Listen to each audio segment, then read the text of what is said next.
everybody, it's Chris from Tiny Industrial, and today I'm delivering a brand new Gypsy Wagon shell to Pennsylvania for a customer out here. They wanted it painted this peach tea yellow. It has a 100-watt solar panel up top there, flexible due to the curvature of the roof. This Tiny is built on a 10 by 5.5 foot wide trailer. Customer will be putting in windows into the sides there. They wanted an arched entryway, so I accommodated for that. They also wanted flared sides. I've never done that before, but you can see the angle in the side of the side wall there. Normally I just build them straight up. They wanted that little bit of an arch.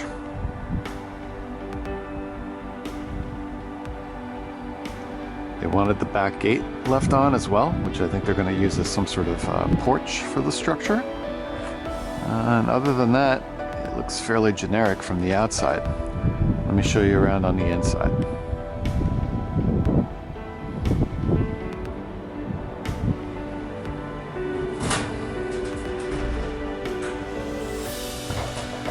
So the inside is partially finished out in that I always do sort of a plywood floor. The floor is obviously sealed to the elements on the bottom with a plastic liner. And the ceiling has also been finished. It's fully insulated with Roxol insulation, and it has a thin Luan covering on the inside. Other than that, in terms of the framing and the structure, the customer is placing windows of this size on this wall and also on the opposite wall, as you can see right there. So there are going to be rectangular louvered windows that are going in there.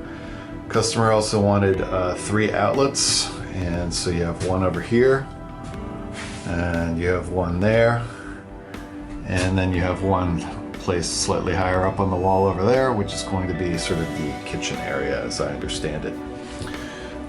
Again, the arch is a nice touch. And beyond the outlets, which will be functional once the house is plugged in on the exterior, they also wanted some interior low voltage lighting.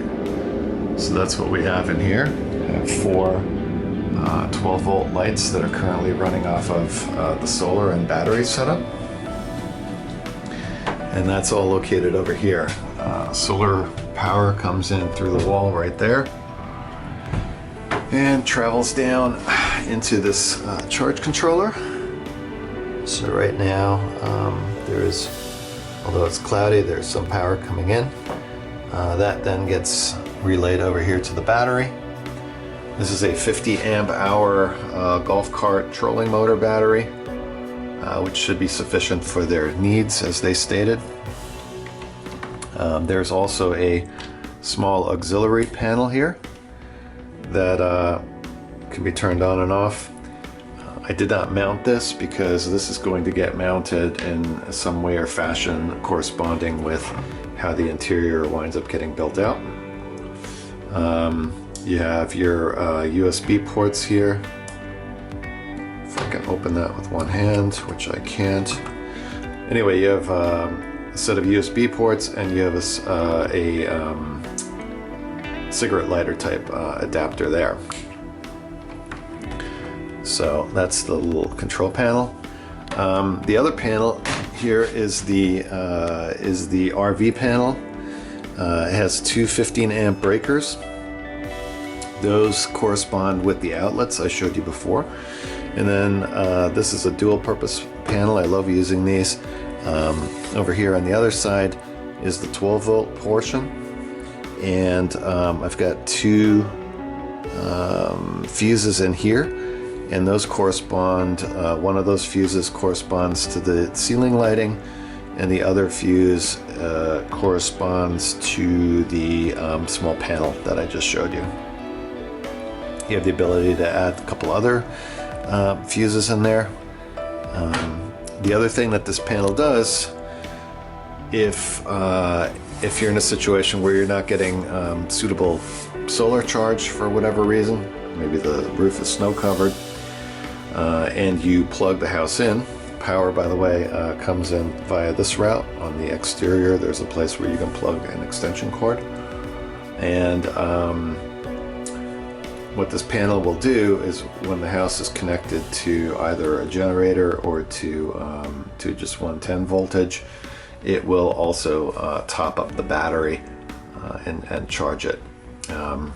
So you effectively have two sort of competing systems. Either the solar is charging that battery, or in the absence of solar for whatever reason, you can plug the house in and charge the battery there in that way as well. Other than that, yeah, again, you can see the slight flare to the walls in here. Same thing over here. And that's pretty much it. I generally recommend placing a window into this wall.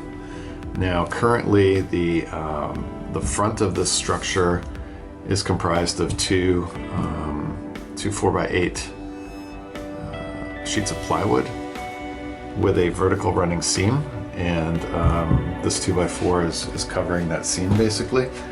But what you would do to put a window in here is you would figure out the height of the window. You would remove a piece of the 2x4 that corresponds to the level that you wish to place that window at, and then you would proceed to cut out the rest of this. Once you have that cut out, you kind of reframe the cutout space, pop your window in, mount it, and away you go. In terms of the insulation for the walls, this right here, again, this is going to be a window, but in terms of the insulation for the walls, these are 2x3s, so you have 1.5 inches of thickness here. You could either add 1 inch or 1.5 inches of foam board is what I typically recommend for the walls. And if you really wanted, I mean, you could build on top of this floor as well and add another insulating layer. Currently, the floor is not insulated. But that's what you're looking at. The bump outs over here, these are always nice because one, they add to the overall feel of the size in here. The floor is a 5.5 by 10 floor, but given that you're coming out on either side by another good 6, 7, 8 inches, it does increase the space, and quite frankly the flare doesn't hurt either on either side, as I've come to see. But I think the door is going to look really nice. I do like the arch top. The way that this was framed out is, it's a little bright there. The way I framed this out is I stacked some 2x4s on top of each other. Are these 2x3s? No, these are 2x4s. It's hard to see that. But then I created the cutout. It terminates up here in this one piece that goes all the way over here, and then you have the two auxiliary pieces that complement the top piece and continue the arch until you get to the upright here. That's the tour of the brand new Gypsy Wagon shell by Tiny Industrial in beautiful Pennsylvania. There you have it. The roof, incidentally, is made up out of 3 4x8 aluminum panels, and they extend over the end by about 1 foot, which leaves, so total length of those panels would be 12 feet. Given that I'm only coming out 1 foot beyond the 10-foot length of the trailer, that leaves 1 foot of overlap. So in seam 1, there's 6 inches of overlap between the panels, and seam 2 over here, there's another 6 inches of overlap, which is plenty sufficient to keep any and all moisture and water out. There you can see the seam in the middle running up between the two pieces of plywood. And then the roofing beams are 2x4s. They run the length of the structure. And the ends poke out through a cutout in the plywood. And what I'll typically do is I'll cover those with some more cedar just to keep any kind of moisture or water out from there, and try to make it a little bit ornamental. The trailer, I always use the best trailers I can get my hands on in terms of the utility trailers. This has a 3,000 pound axle. It's a 15-inch rim. I don't mess around with the 2,000 pound axles with the smaller tires because, quite frankly, that just leaves you less leeway to build in there. Right now, I guesstimate that the structure weighs probably around 1,400 to 1,500 pounds. So there's plenty of leeway there to build the interior out at another 400 or 500 pounds. And in the end, I estimate that this will weigh probably 2,100, 2,200 pounds, depending on how the customer chooses to finish out the interior. Anyway, 10-foot Gypsy Wagon shell from Tiny Industrial. And that's all I can think of to tell you about. Hope you enjoyed it. Thank you. Hit subscribe and follow me on Instagram, Tiny Industrial. Thank you.